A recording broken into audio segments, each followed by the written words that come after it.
that little sizzle. Firstly, happy World Photography Day. I hope all of you are enjoying today, and most importantly, enjoying the ride, because if you're not doing it right. Anyway, today Nikon and I are going to be looking at a few of my most challenging images. So let's jump right into it. Alright, picture number 1. I call it Flight of the Unseen. This picture just goes to show how hard wildlife photography can be. It's so important to understand both the camera and your subject, without which it would be impossible to get pictures like this.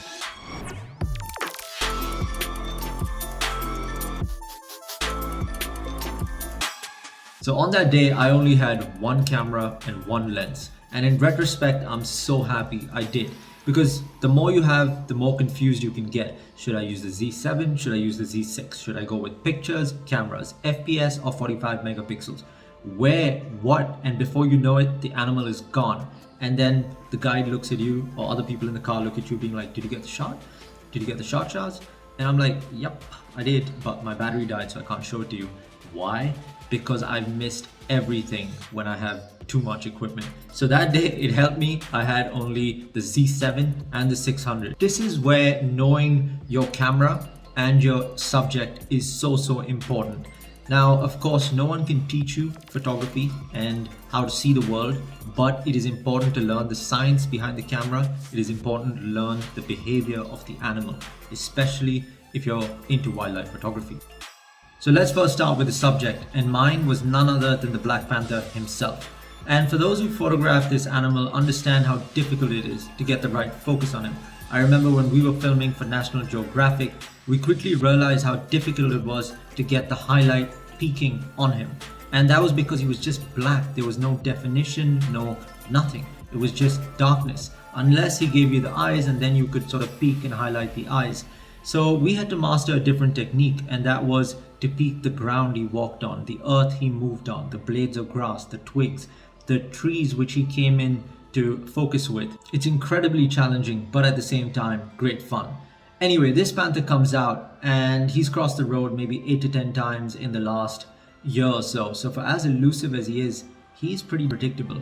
And we reversed. There were a bunch of cars on our side, so we knew that this panther was going to dart across the road. And when I say dart, I mean fly. And when I say fly, I mean like fly so fast you may not even see him, which is why I call this picture the Flight of the Unseen. It's just an incredible sight. So the challenge was to capture this animal in full flight in 45 megapixels.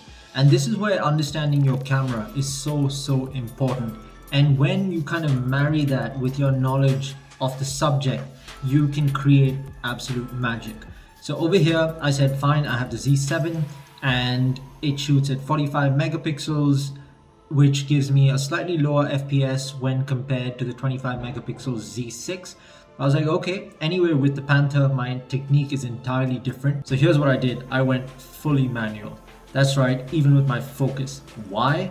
Because I knew the animal was going to be moving at a ridiculously high speed, and to get that focus and the settings and the sharpness and all of that right was not going to be easy. So I said, fine, I need a shutter of nothing less than 1/1000, 1/2000. So I set it to about, I think I remember 1600 at the day. And my f-stop, I went from f4 up to f8 to give me more depth. And my focus, I said, I'm not going to try and track this animal at that speed. I'm going to lock my focus on a particular patch of the forest where I believe the panther is going to maybe move over. I was like, all right, I know it's going to be a risk, but it is what it is, and it paid off. And I still remember that day. I was alone in the car. I had no one to tell me where the panther was. So I had this camera on my beanbag, focus locked onto a particular frame. I looked up to see where he was, and he was just entering my frame. And I looked back down and went, that was it. 3 pictures I fired. And I still remember that day. Actually, I remember that very second where I looked into my LCD screen and I was like, whoa. And there was no one around to celebrate with. But what an incredible moment. Some of the best moments you have are when you're on your own, and this was one of them, which is why it makes it one of my favorite pictures. Alright, and that brings us to picture number 2, and this one includes my most favorite bird, the Asian paradise flycatcher. What an incredibly beautiful bird. I mean, especially when you see one in the forest, it's hard to describe the ethereal sort of beauty that resonates around this creature. It's almost like they're angels, like they're spirits, guardians of the forest, of the air we breathe. And it just that color resonates with purity, with simplicity, but just endless beauty and infinity because of that long tail. I can go on. I mean, but I should stop. So we drive into the forest that day, and one of my friends sees a ribbon, and he's like, "Stop the car, I've seen this white ribbon fall from the sky." And I'm like, "What are you talking about?" So he's like, "Stop the car." So we stopped the car and waited for a minute, and then we saw it. And it was, I'm trying to picture the scene. It was light filtering in through the canopy. It was winter, so winter light is probably the most beautiful light. The air is crisp. There's that hint of blue mist in the air, and it's like backlit, so everything you see is glowing, but only the edges are glowing. And we see this beautiful flycatcher just rise back up, and I'm like, oh my god, like, to see a flycatcher in the forest is just an entirely different experience. So I was like, I have to capture this, but at the same time, I don't want to just capture the animal. I want to try and get the tree, the undergrowth, the light filtering in, and give it that forest feel, because that's the essence of this entire picture. It's going to be the scene rather than just the subject itself. So we backed up, much to the disappointment of my friend, and I was that day using the Z6 and it had a higher FPS, so I was happy with that. And I locked my focus on the tree, knowing that I had a very small window in which I wanted to capture this flycatcher, because everything to the left, right, above and below was either cluttered, or there was sky, or it wasn't very pretty. I wanted that particular frame. So locked my focus on the tree, hoping that the flycatcher would fly into that particular frame in the same focus plane. And 2 or 3 tries later, he did, and it was just incredible. And the settings that day, I was of course on the Z6 like I said, but I was on manual, made sure that this was a bird in flight, so I had a shutter speed of about 1/1600 if I'm right. And we got this very beautiful picture of this flycatcher just rising into the light, almost like it was catching paradise.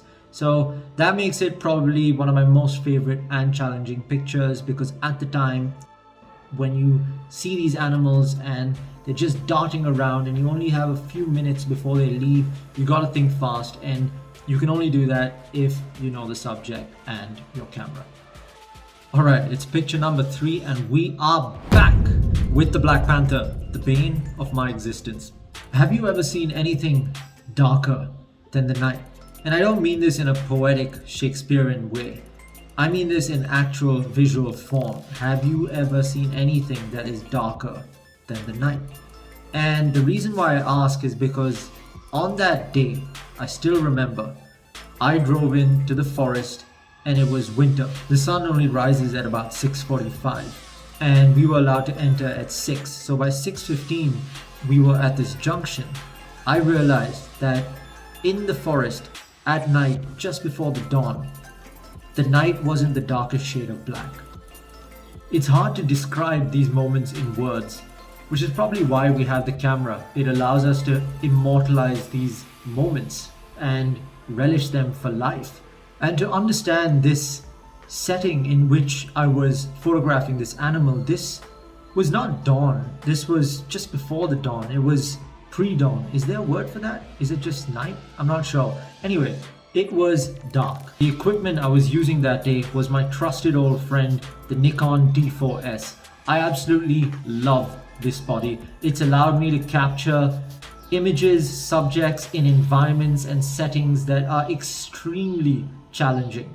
And here you go, this is proof just right here. So we were there and I managed to finally lock focus, because there was a hint of contrast when his eyes were catching the first light of dawn, and there was a blue hue coming behind him, so you were managing to get some, contrast and shapes and depth and definition to your picture. Fortunately for me, we stopped very, very far away and it just kept coming, so it allowed for a lot of trial and error.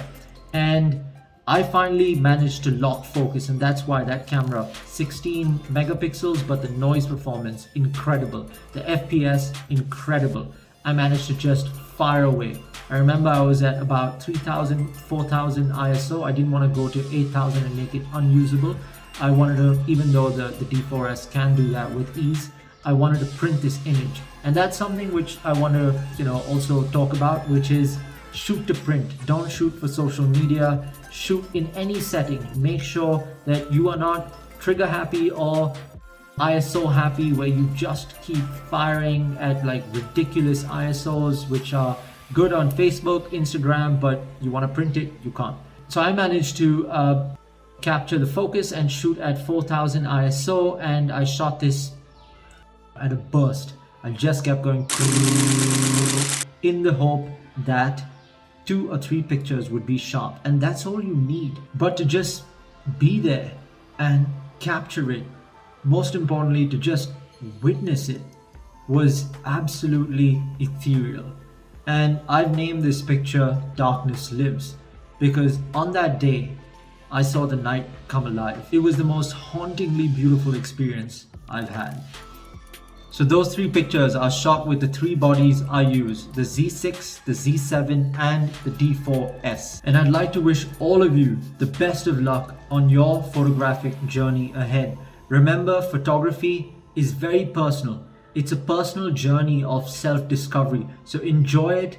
Don't conform. Don't let anyone else teach you how to see the world. Use the camera to weave your story, because your story matters and no one can tell your story better than yourself. So that's it from me, guys. Thanks a lot for tuning in. I hope you learned a thing or two. If not, doesn't matter. Just enjoy the ride, and I'll catch you on the flip side.